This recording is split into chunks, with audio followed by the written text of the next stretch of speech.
मध्ये झालं काय की संविधान लिहिलं आणि मग संविधान लिहिल्यानंतर आपण ज्यावेळेस बघतो की संविधानाचे एकूण 22 भाग आहेत आणि 22 भागांचा अभ्यास करायचा. मग त्यावेळेस जो भाग दुसरा नागरिकत्वाचा भाग दुसरा हा नागरिकत्वाचा भाग आहे आणि नागरिकत्वाच्या भागाच्या संदर्भामध्ये जर आपण बघितलं की 26 नोव्हेंबर 1949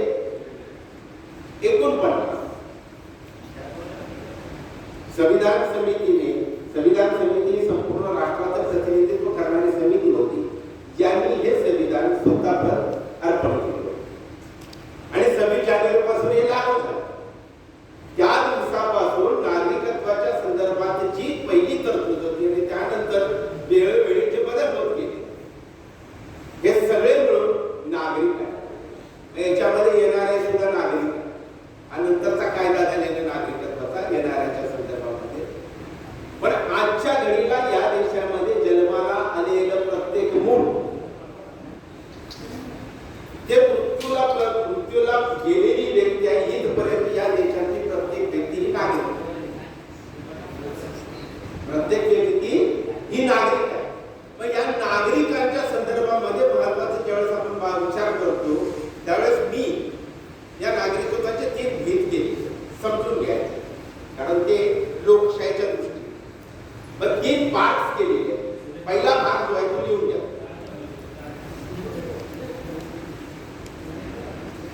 भाग पहिला जो आहे तो 0 ते 18 वर्षापर्यंत म्हणजे जन्माला आलेलं मूल ते 18 वर्षापर्यंत हा एक भाग झाला. भाग दुसरा 18 ते मग शेवटपर्यंत आहे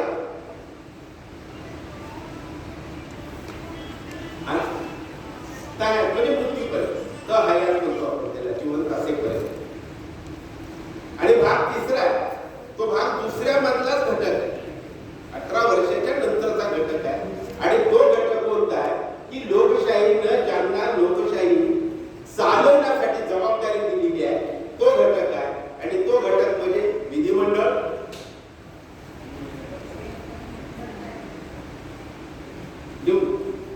विधिमंडळ कार्यपालिका आणि न्यायपालिका.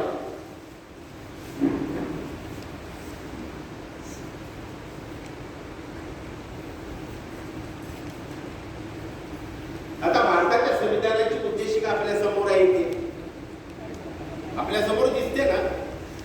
या उद्देशिकेमध्ये सुरुवातीचा पहिला जो भाग आहे पहिला पाठ या पहिल्या पाठ मध्ये लिहिलेले आहे आम्ही भारताचे लोक भारताचे एक सार्वभौम समाजवादी धर्मनिरपेक्ष लोकशाही गणराज्य घडवण्याचा आणि त्याच्या प्रत्येक नागरिक शब्द लक्षात घ्या. मी काय बोलतो पहिला शब्द काय आम्ही पासून घडवण्यापर्यंतचा पहिला भाग लक्षात घ्या. तुमच्या समोर आहे आम्ही भारताचे लोक भारताचे एक सार्वभौम समाजवादी धर्मनिरपेक्ष लोकशाही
बारीक मतदारसंघाचा कोण असतो तो.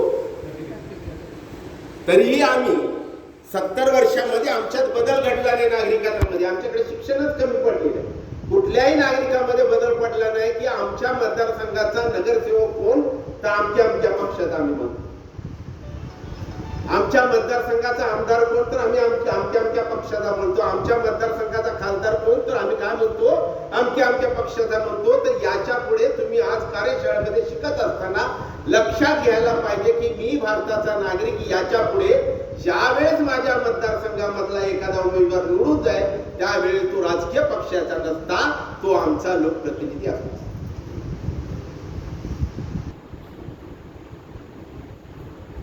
मग तो आमचा लोकप्रतिनिधी असतो आपण म्हणतो. त्यावेळेस सरकार कुणाचं असतं? सरकार सुद्धा कुणाचं असतं तर आपलंच असतं. सरकार आम्ही काय म्हणतो महाराष्ट्र राज्य सरकार कुणाचं आहे? महाविकास आघाडी. वर्तमानपत्रात रोज बातम्या असतात. केंद्राचं सरकार कुणाचं? एनडीए म्हणतो ना. मुद्दा हाच लक्षात घ्या की लोकशाहीची मूल्य रुजवायची असतील नागरिकांच्या मेंदूमध्ये आम्हाला आमची मानसिकता बदली करावी लागेल. जी मानसिकता 70 वर्षामध्ये इथल्या प्रस्थापितीने आमच्या मेंदूवरती बिंबवली आहे. आणि तोडायचे असेल तर पहिल्यांदा आम्हाला शिकायला पाहिजे की नागरिकांना, या देशामधल्या नागरिकांनी शिकायला पाहिजे लोकप्रतिनिधी हा मतदारसंघाचा असतो, तो आमचा असतो, तो कुठल्या पक्षाचा नसतो. सरकार असतं ते आमचं असतं, कुठल्या पक्षाचं नसतं. आणि म्हणून नागरिकांना सगळ्यात मोठा अधिकार दिलेला आहे तो म्हणजे प्रत्येक 5 वर्षांनंतर आपण काय करतो, जर निवडून दिलेला माणूस नीट वागला नाही तर आपल्याला परत अधिकार दिलेला आहे ना. भारताच्या लोकशाहीमध्ये नागरिकांना दिलेला सगळ्यात महत्वाचा अधिकार आहे. लोकप्रतिनिधीने दिलेल्या आश्वासनाची पूर्तता केली नाही तर बाबासाहेब म्हणतात की त्या लोकप्रतिनिधीला आपण न्यायालयामध्ये खेचू शकत नाही, पण लोक न्यायालयामध्ये आपण त्याचा न्याय निवाडा करू शकतो. आणि तो 5 वर्षानंतर सगळ्यात संविधानाची सगळ्यात मोठी आहे की नागरिकांची जी जबाबदारी आहे त्या मताच्या अधिकाराची. हा एकत्रित विषय आहे. भारताचे नागरिक आणि त्यांची जबाबदारी महत्वाचा मुद्दा आहे की जबाबदारीचा सगळ्यात महत्वाचा पार्ट आहे या देशामधल्या नागरिकांचं जे 18 वर्ष पूर्ण झालेले आहेत त्यांनी योग्य उमेदवार निवडून दिले. जर योग्य उमेदवार निवडून दिले मी तर मला रोज वर्तमानपत्रामध्ये जाऊन बोलावं लागणार नाही, माझ्यावर अत्याचार होणार नाही, माझ्यावर अन्याय होणार नाही, समूहामध्ये विद्वेष निर्माण होणार नाही. लोकशाहीमध्ये विकासाच्या ज्या ज्या काय भूमिका मांडल्या त्या लोकांपर्यंत येतील. निवडून दिले तर, पण निवडून दिल्यानंतर सुद्धा तुम्हाला आमच्यावरती जबाबदारी महत्वाची. एक दिवशी लोकप्रतिनिधी निवडून गेल्यानंतर तो या स्थानिक पातळीवरती काय काम करतो, राष्ट्रासाठी काय करतो आणि त्या प्रांतामध्ये म्हणजे ज्या राज्यामध्ये त्याच्यासाठी काय काम करतो याच्यावर देखरेख ठेवण्याची सुद्धा जबाबदारी कुणाची आहे? आपली. तर ह्या 3 प्रकारचे जे घटक आहेत त्या 3 प्रकाराच्या घटकामध्ये मी परत सांगतो तुम्हाला, ज्या वेळेस राज्य निर्माण होतं घडवतो आम्ही आणि ते घडवल्यानंतर ज्यांच्या हातामध्ये आपण दिलेली आहे सत्ता, ज्यांना कारभार करण्यासाठी सूत्र दिली आहेत लोकशाहीने, भारतीय संसदेने, भारतीय संविधानाने, हे जे दिलेलं आहे हे दिलेला जो घटक आहे त्यांची ही सगळ्यात मोठी जबाबदारी आहे. ती कुठली जबाबदारी आहे तर भारताच्या नागरिकांसाठी काय द्यायचं आहे? न्याय. या इथे थोडासा म्हणजे भेद आपण लक्षात घ्यायला पाहिजे. आपण लक्षात घ्यायला पाहिजे. प्रश्न आहे इथे. परंतु या देशामध्ये ज्यावेळेस मी बघतो गेल्या 70 वर्षामध्ये माझ्या दृष्टीला पडलेल्या गोष्टी मी बारीक निरीक्षण करतो, अवलोकन करतो, त्यावेळेस मला दिसतं की या देशामध्ये नागरिक हा फक्त नागरिक न राहता नागरिकांचं झालेलं विभाजन. मी जे 3 भाग सांगितलेले आहेत ह्या कार्यप्रणालीसाठी 3 भाग आहेत. 18 वर्षापर्यंतचा नागरिक त्यांच्यासाठी काय करायचंय, 18 वर्षाच्या नंतरचे नागरिक. परंतु या नागरिकांमध्ये आमच्या देशामध्ये जो भेद तो भेदही आम्ही समजून घ्यायला पाहिजे. आम्ही तो भेद समजून घ्यायला पाहिजे. रोज वर्तमानपत्रात आपण वाचतो, टीव्ही बघतो. या देशामध्ये समाजामध्ये धार्मिक दृष्ट्या दोन भेद निर्माण केले. हे समजून घ्यायचे. इथल्या प्रस्थापित व्यवस्थेने ज्यांच्या हातात हे संपूर्ण देश आपण दिलेला आहे, त्यांनी दोन प्रकारचे भेद केलेले. एक आहे हिंदूचा घटक आणि एक आहे अहिंदूचा घटक. जे हिंदू नाही तसा घटक. याची व्याख्या पण आपण समजून घ्यायला पाहिजे. आपण याची व्याख्या सुद्धा समजून घ्यायला पाहिजे. हिंदू मध्ये जे घटक येतात त्याच्यामध्ये कोणकोणते धर्म येतात, तर त्याच्यामध्ये सगळ्यात पहिला धर्म येतो वैदिक धर्म. दुसरा धर्म येतो ब्राह्मणी धर्म. तिसरा धर्म येतो सनातनी धर्म. चौथा धर्म येतो बौद्ध धर्म. इथली सिस्टम सांगतोय मी, वादाचा मुद्दा नाही, त्याच्यावर नंतर चर्चा करू आपण. बौद्ध, जैन, शीख, लिंगायत इत्यादी जे भारत देशामध्येच ज्या धर्माची निर्मिती झाली, हा एक घटक केलेला आहे. इथल्या राजकीय व्यवस्थेने आणि सामाजिक क्षेत्रामध्ये काम करणार नाही केलेला घटक. आणि दुसरा आहे तो अहिंदूचा घटक. या अहिंदू मध्ये जे भारताच्या बाहेरचे धर्म आहेत, ज्याचे संस्थापक, ज्याची धर्माची निर्मिती भारत देशाच्या बाहेरचे आहे, असा एक घटक आहे. त्याच्यामध्ये इस्लाम आहे,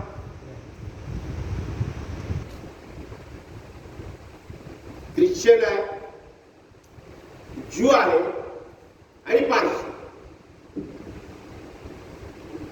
ज्यू आणि पारसी याच्यामध्ये या देशामधले राजकीय धोरणांनी, या देशातल्या राजकीय पिढ्यापुढे मी 2500 वर्षाचा इतिहास तुम्हाला सगळ्यांना ज्ञात आहे, मला तिथपर्यंत पाठीमागे जायचं नाही. त्यांनी 70 वर्षामध्ये काय केलेलं, देशाची फाळणी, उभी फाळणी आहे. भारत देशाची उभी फाळणी 47च्या अगोदरची जी फाळणी आहे ती ऑलरेडी झालेली. त्यानंतर या देशामध्ये सामाजिक दुहीकरणाची जी फाळणी झालेली आहे, ही फाळणी आपण लक्षात घ्यायला पाहिजे. आणि या फाळणीमध्ये ज्यावेळेस मी बघतो त्यावेळेस मला स्पष्टपणे दिसतं की जे धर्म मी सांगितले हिंदू मधले, या सगळ्या धर्मामध्ये पंथ आहेत वेगवेगळे. हे सगळे पंथ एकमेकाच्या विरोधात आहेत. तसंच अहिंदू मध्ये सुद्धा आहेत की त्यांच्या धर्मामध्ये पंथ आहेत, तेही वेगवेगळे आहेत. आणि म्हणून भारतीय संविधानाची ज्यावेळेस धर्मनिरपेक्ष सेक्युलर या शब्दाचा अर्थ ज्यावेळेस आपण बघाल, हिंदीमध्ये ज्यावेळेस बघाल त्यावेळेस अर्थ त्याच्यामध्ये एक आहे, त्याचं भाषांतर वेगळं आहे, मराठीमध्ये वेगळं आहे. 3 प्रकारचं भाषांतर करण्यात आलेलं आहे. एक सर्वधर्म समभाव, दुसरा धर्मनिरपेक्ष आणि तिसरा पंथनिरपेक्ष. आणि या 3 गोष्टीची आहे की नाही, अशा प्रकारे भारतातल्या देशातल्या लोकांचा बुद्धिभेद करण्यात आलेला. आणि तो बुद्धिभेद आपण समजून घेऊ नंतर येणाऱ्या भविष्याच्या कालखंडामध्ये. आज आपल्याला तात्पुरता बघायचं, हा जो उभा भेद आहे हा एका बाजूला सामाजिक भेद आहे या देशामध्ये.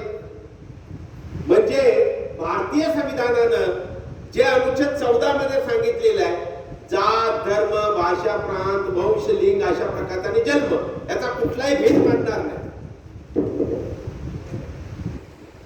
कुठलाही भेद मानणार नाही. ही जी भूमिका भारतीय संविधानामध्ये निर्माण केलेली आहे, त्या भेदाची सुरुवातच या देशामधल्या धुरीणाने कशा प्रकारे वाहवत नेलेली आहे, वाढवत नेलेली आहे, आपण समजायला पाहिजे. महा हिंदू मधला घटक आहे. या हिंदू मधल्या घटकामध्ये 2 म्हणजे 1950 पूर्वी वर्ण व्यवस्था होती, जात व्यवस्था होती आणि ती वाढत होती. आजही या सर्व धर्मामध्ये आहेत की जात व्यवस्था, वर्ण व्यवस्था पाळणारे लोक आहेत. आणि भारतामध्ये असे 2 धर्म आहेत लोकांनी जो स्वीकारलेला आहे, इस्लाम आणि ख्रिश्चन धर्म. या 2 धर्मामध्ये सुद्धा या देशातल्या त्या ब्राह्मणी व्यवस्थेला, वैदिक व्यवस्थेला विरोध करून धर्मांतर करणारे लोक आहेत की नाही, तिथे सुद्धा गेल्यानंतर त्यांच्यातली वर्णव्यवस्था संपलेली नाही. म्हणजे जात व्यवस्था, वर्ण व्यवस्था, धर्म व्यवस्थेमध्ये दुभंगलेले लोक आहेत. आज या देशामध्ये प्रत्येक राज्यामध्ये भाषेवरती, प्रांतभेदावरती वाद होतात ना. आपल्या महाराष्ट्रात पण होतात. मग आम्ही भारताची अखंडता अबाधित ठेवण्याच्या संदर्भात संविधानामध्ये तरतूद आहे म्हणून नाही इलाज असतो तर अखंडत्व.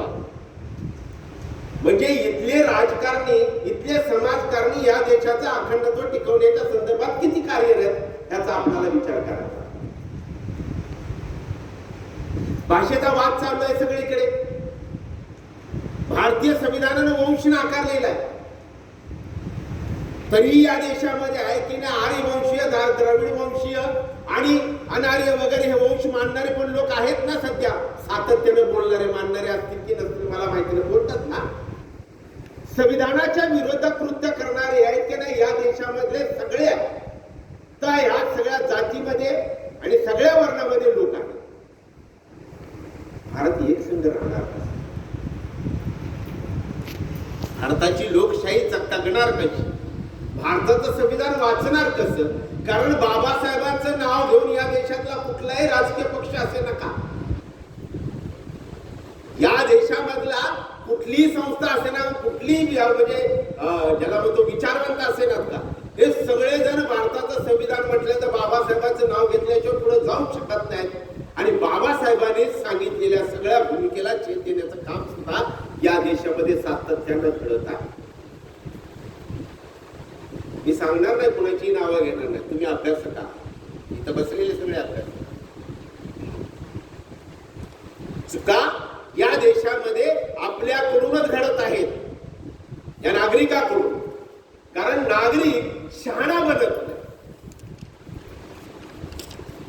नागरिक शहाणा बनत नाही, तर जे शहाणे आहेत ते नागरिकांना जातीमध्ये, धर्मामध्ये, भाषेमध्ये, वंशामध्ये आम्हाला विभक्त करण्याचं काम करतात. तिथं आमची अस्मिता सांगितली जाते. अस्मिता आमची कुठं आहे?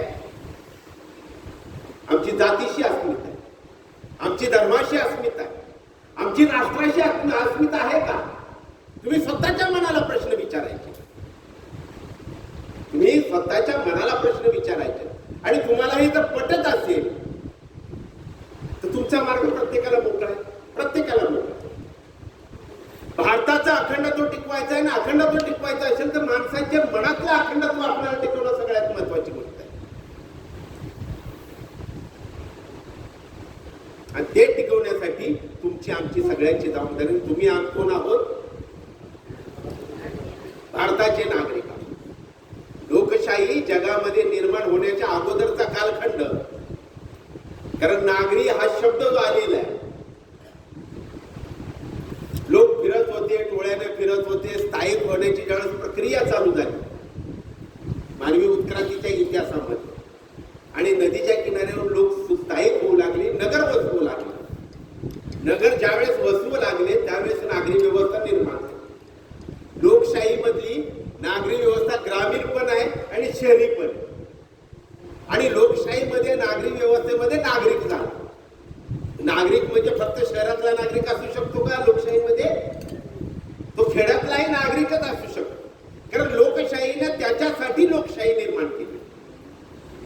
लोकशाही त्या नागरिकांसाठी बनवलेले, आणि नागरिकांमुळेच आहे की नाही लोकशाही.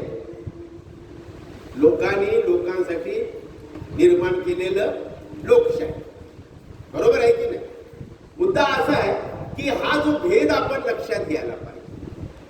मग हा जो भेद आपण ज्या दिवशी नाकारायला सुरुवात करतो, पहिले 3 भेद नाही बरं का, नंतर नागरिकांमध्ये निर्माण केलेले भेद जाती धर्माचे, हे ज्या क्षणाला सुरुवात होईल त्यावेळेस आपण या देशाचे कोण असू, नागरिक असू. आणि कुठला देश असेल आपला? भारत देश असेल. म्हणजे भारताचे नागरिक आजही आपण झालेलो आहोत का? नाही.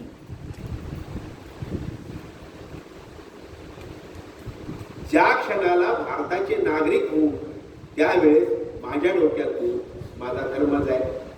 आता मी पुढे येणार आहे धर्म स्वातंत्र्य बोले, म्हणजे पुढचा जो पार्ट आहे आपला मूलभूत अधिकाराचा, दोन्ही एकत्रित आहेत ना, सरमिसळ होता का पण एकत्रितच ते विषय असतात. प्रश्न कोणतं?